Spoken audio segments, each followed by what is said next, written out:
तो बच्चों कैसे हैं आप सब। बहुत बहुत स्वागत है आपका आज की इस वीडियो में।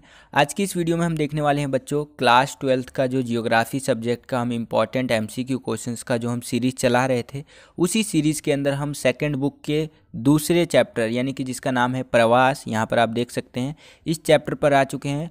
और इस चैप्टर के बच्चों आज की इस वीडियो में हम लोग इम्पॉर्टेंट एमसीक्यू क्वेश्चंस देखने वाले हैं जो कि आपके फर्स्ट टाइम एग्जामिनेशंस में बहुत ज़्यादा मदद करने वाला है। अगर आपको पूरे सिलेबस मतलब जो पूरा सिलेबस है हमारा जियोग्राफी का नया सिलेबस, उसका चैप्टर वाइज एमसीक्यू क्वेश्चंस देखना है तो प्लेलिस्ट वाले सेक्शन के अंदर जाइए, वहाँ जियोग्राफी का जो है सो कि एमसीक्यू क्वेश्चंस का प्लेलिस्ट आपको मिल जाएगा, थोड़ा सा ढूंढिएगा तो उसमें से आप देख सकते हैं। ये हमारा इम्पॉर्टेंट एमसीक्यू क्वेश्चंस का सीरीज़ चल रहा है। तो चलिए शुरू करते हैं वीडियो को। तो देखिए चैप्टर का नाम ही है प्रवास, तो जाहिर सी बात है दिमाग में क्वेश्चन बनेगा कि प्रवास का अर्थ क्या होता है। ठीक है, तो देखिए सिंपल सी बात है, प्रवास को इंग्लिश में माइग्रेशन कहते हैं और प्रवास का सिंपल सा मतलब होता है कि प्रवास से अभिप्राय किसी एक स्थान को छोड़कर दूसरे स्थान पर चले जाना या बसना प्रवास कहलाता है। सिंपल सा ये एक एग्जाम्पल कह रहा हूँ, परिभाषा है, डेफिनेशन है। अगर मैं एग्जाम्पल की बात करूँ तो मज़दूरों वाला एग्जाम्पल बहुत बेस्ट रहेगा, क्योंकि जो मज़दूर होते हैं, लेबर्स होते हैं, वो एक स्थान को छोड़कर दूसरे स्थान पर जाते हैं और प्रवास करते हैं और वहाँ रहते हैं, वहाँ पर अपना जीवन व्यतीत करते हैं। तो यही प्रवास है, समझ रहे हैं ना आप। ये चीज़ है जैसे कि आपने देखा होगा लॉकडाउन जब लगा था, ठीक है, तो कैसे मज़दूर लोग क्या कर रहे थे कि जो है सो कि अपना सारा सामान लेकर के शहरों से गाँव की ओर प्रस्थान कर रहे थे, यानी कि शहर से गाँव की ओर प्रवास कर रहे थे। ठीक है, तो ये चीज़ आपने बहुत देखा होगा। तो आई होप कि आपको प्रवास समझ में आया होगा। मैं दोबारा से आपको समझा देता हूँ प्रवास क्या होता है बच्चों। एग्जाम्पल के लिए ये एक स्थान है और ये एक स्थान है, ठीक है, ये स्थान ए है मान लीजिए और ये स्थान आपका बी है मान लीजिए। ठीक है, तो जब कोई व्यक्ति ए स्थान से बी स्थान पर जाता है और रह जाता है, वहाँ पर बसता है, अपना काम धंधा करने लग जाता है, तो यही चीज़ प्रवास कहलाता है। चाहे वो बी से ए में आए या ए से बी में जाए, ये चीज़ आपका प्रवास कहलाएगा। ठीक है, सिंपल सा अर्थ है ये। और हम लोग बात करें, प्रवास भी कई प्रकार के होते हैं। ठीक है, तो यहीं पर हम लोग थोड़ा सा प्रवास को और अच्छी तरीके से समझ लेते हैं। ये आपकी सपोर्टिंग मटेरियल का जो कटिंग है मैंने लिया है आपके लिए, इसके अंदर कुछ चीज़ें क्लियर की गई हैं तो वो मैं आपको समझाने का प्रयास करता हूँ। देखिए प्रवास तो मैंने आपको बता दिया, एक स्थान से दूसरे स्थान पर जाना, तो प्रवास आपको समझ में आया होगा। यहाँ पर दो चीज़ें दी गई हैं। ठीक है, ये आपका उद्गम स्थान और ये आपका गंतव्य स्थान। ठीक है, उद्गम मतलब जहाँ पर व्यक्ति अभी है और गंतव्य जहाँ पर व्यक्ति को पहुँचना है। ठीक है, तो इसी चीज़ के अंदर मैं इसको थोड़ा सा जूम कर लेता हूँ। ठीक है, अब इसी चीज़ के अंदर देखिए क्या चीज़ें समझा रखी हैं हमें। यहाँ पर है आपका प्रतिकर्ष कारक, जिसको इंग्लिश में पुश फैक्टर्स कहते हैं, और यहाँ पर है अपकर्ष कारक यानी कि पुल फैक्टर्स। ठीक है, पुश और पुल आप समझ ही रहे होंगे। पुश यानी कि एक जगह से दूसरी जगह पर पुश करना, जाओ जाओ, और पुल मतलब अपनी तरफ आकर्षित करना कि आओ आओ, समझ रहे हैं ना। ये चीज़ है, जाओ जाओ और आओ आओ, क्या बात है। तो आगे चलते हैं। देखिए पुश फैक्टर्स मजबूर करता है आदमी को कि वो अपने स्थान को छोड़ करके दूसरे स्थान पर जाए, और पुल फैक्टर्स यानी कि अपकर्ष कारक वो व्यक्ति को मजबूर करता है कि वो मेरे पास ही आए। एग्जाम्पल के लिए जो गांव होता है वो मान लीजिए आपका पुश फैक्टर है, यानी प्रतिकर्ष कारक में आता है। गांव आदमी को मजबूर करता है कि यहाँ से जाओ जाओ, और शहर आदमी को मजबूर करता है कि आओ आओ मेरे पास, क्योंकि मेरे पास रोजगार है, मेरे पास रहने की अच्छी दशाएं हैं, मेरे पास स्वास्थ्य सुविधाएं हैं, मेरे पास हर एक चीज़ अच्छी हैं। शहरों के अंदर डेवलप है शहर, इसीलिए लोग शहरों में जाना ज़्यादा पसंद करते हैं भारत के अंदर। ठीक है बच्चों, तो वही चीज़ें हैं। अब इसके अंदर क्या क्या चीज़ें आ जाएंगी प्रतिकर्ष कारक के अंदर। आर्थिक कारक यानी प्रतिकर्ष को भी मतलब अलग अलग कैटेगरी में डिवाइड कर दिया है। अब प्रतिकर्ष के अंदर पहला आ जाएगा आर्थिक कारक। आर्थिक में क्या चीज़ें मजबूर कर सकता है आदमी को? गरीब होना, ठीक है, कृषि भूमि पर जनसंख्या आ गई है तो अब वहाँ कृषि के लिए दबाव ज़्यादा पड़ेगा। ठीक है, बेरोजगारी हो गया आपका। ठीक है, ये आपका आर्थिक कारक के अंदर आ जाएगा। उसी प्रकार से अवसंरचनात्मक कारक यानी कि स्वास्थ्य सेवाएं, शिक्षा सुविधाओं का अभाव होना, ठीक है, अवसंरचनात्मक सुविधाओं की कमी, ये चीज़ आ जाएगा। प्राकृतिक कारक में क्या आ जाएगा कि प्राकृतिक आपदा आती रहती है। राजनीतिक कारण में क्या आ जाएगा? युद्ध, अशांति और अस्थिरता। ठीक है, तो ये चीज़ें आ जाएंगी। ये न केवल भारत के परिदृश्य से मैं आपको बता रहा हूँ, इंटरनेशनली भी यही चीज़ें हैं जिस कारण से एक व्यक्ति दूसरे स्थान पे जाता है। अब देखिए ये कारण मैंने आपको बता दिए जिसके कारण एक व्यक्ति उस स्थान को छोड़ देता है। अब ये भी चीज़ समझ लीजिए कि दूसरे स्थान पर जाता क्यों है व्यक्ति, क्या क्या कारण होते हैं। तो देखिए यहाँ पर रोजगार के अच्छे बेहतर अवसर मिलता है दूसरे स्थान पर जाने से। दूसरा है नियमित काम का मिलना, मतलब नियमित रूप से वहाँ व्यक्ति को काम मिलता है। उसी प्रकार से ऊंचा वेतन, हाई कह सकते हैं सैलरी आपका। उसी प्रकार से शिक्षा के बेहतर अवसर मिलते हैं, बेहतर स्वास्थ्य सुविधाएं मिलती हैं, मनोरंजन के स्रोत, शांति व स्थायित्व, ये सारी चीज़ें देखने को मिलती हैं। तो यहाँ पर संकेत दे रखा है, यानी कि नकारात्मक और सकारात्मक।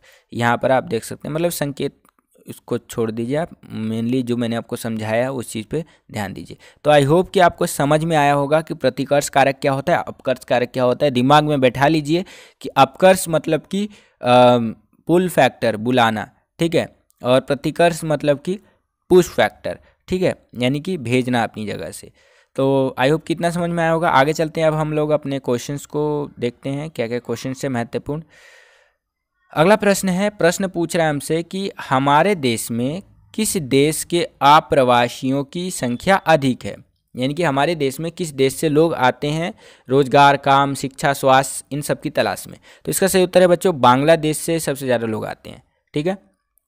आगे चलते हैं, अगला प्रश्न देखिए। अगला प्रश्न क्या पूछ रहा है हमसे बच्चों कि इनमें से कौन सा अपकर्ष कारक है, ठीक है। तो इनमें से कौन सा अपकर्ष कारक है, वो है रोजगार। समझ में आया बच्चों, रोजगार अभी बताया था ना मैंने आपको। उसी प्रकार से आगे चलते हैं, अगला प्रश्न देखिए। अगला प्रश्न क्या पूछ रहा है हमसे कि निम्नलिखित में से कौन सा राज्य में सर्वाधिक संख्या में अप्रवासी आते हैं।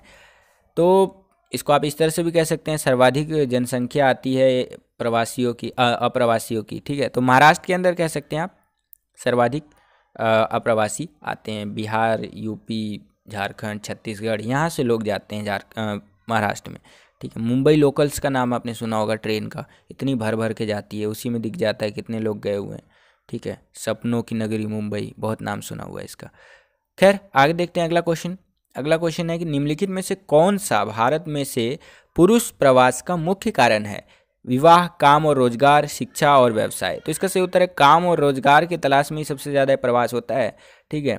हमारे बिहार में भी फेमस है कि काम ढूंढो बचवा जाओ, तो इसीलिए बच्चे काम ढूंढने में ज़्यादा जाते हैं। यानी कि यूपी में तो खैर कम ही जाते हैं, वो तो खुद ही वहाँ से प्रवासी निकलते हैं। दिल्ली में, मुंबई, चेन्नई, कोलकाता, इन सब शहरों में जाना लोग ज़्यादा पसंद करते हैं क्योंकि वहाँ काम और रोज़गार के अच्छे अवसर मिलते हैं, ठीक है। रहन सहन की अच्छी दशाएं हैं यहाँ पर। जैसे मैं जहाँ रहता हूँ दिल्ली में, यहाँ पर भी बहुत अच्छी दशाएं हैं रहन सहन की। अच्छा ट्रांसपोर्टेशन है, अच्छा स्वास्थ्य सुविधाएं हैं, अच्छे स्कूल्स हैं, ठीक है। ठीक ठाक आपको रोज़गार मिल जाता है, ठीक ठाक मतलब उतना भी अच्छा नहीं। तो इसीलिए लोग बिहार वगैरह से, यूपी वगैरह से दिल्ली में, मुंबई में, चेन्नई में, ऐसी जगहों पे जाना ज़्यादा पसंद करते हैं, ठीक है बच्चों। ये चीज़ है आपका। तो आगे चलते हैं, अगला प्रश्न देखिए बच्चों। अगला प्रश्न क्या पूछ रहा है हमसे, कौन सा कारक प्रतिकर्ष कारक नहीं है इसके अंदर से। तो इसका सही उत्तर होगा मनोरंजन। जनसंख्या दबाव है, आपदा है, गरीबी भी है। मनोरंजन जो है प्रतिकर्ष कारक नहीं है। यहाँ प्रतिवर्ष लिखा है लेकिन ये प्रतिकर्ष कारक होगा, ठीक है। ये थोड़ा सा टाइपिंग एरर है। आगे चलते हैं, टाइपिंग एरर था वो। अगला प्रश्न देखिए बच्चों। अगला प्रश्न क्या पूछ रहा है हमसे कि भारत के किन राज्यों में सर्वाधिक उत्प्रवासी है। सही विकल्प चुनना है आपको, यानी इन राज्यों से सबसे ज़्यादा प्रवास करने वाले लोग, यानी ये राज्य छोड़ के दूसरे राज्यों में चले जाते हैं, तो वो है आपका बिहार और उत्तर प्रदेश। यहाँ से भर भर के लोग जो है अन्य राज्यों में जाना पसंद करते हैं रोजगार वगैरह की तलाश में। उसी प्रकार से आगे देखिए, अगला प्रश्न है आपका कि स्त्रियों के प्रवास का मुख्य कारण क्या है। शिक्षा, रोजगार, रहन सहन की अच्छी दशाएं या विवाह। यानी कि स्त्री एक स्थान से दूसरे स्थान पर क्यों जाती है, प्रवास करती है। तो उसका सही उत्तर है बच्चों विवाह के कारण। विवाह हो जाता है, अपने ससुराल चली जाती हैं, ठीक है। तो ये कारण है।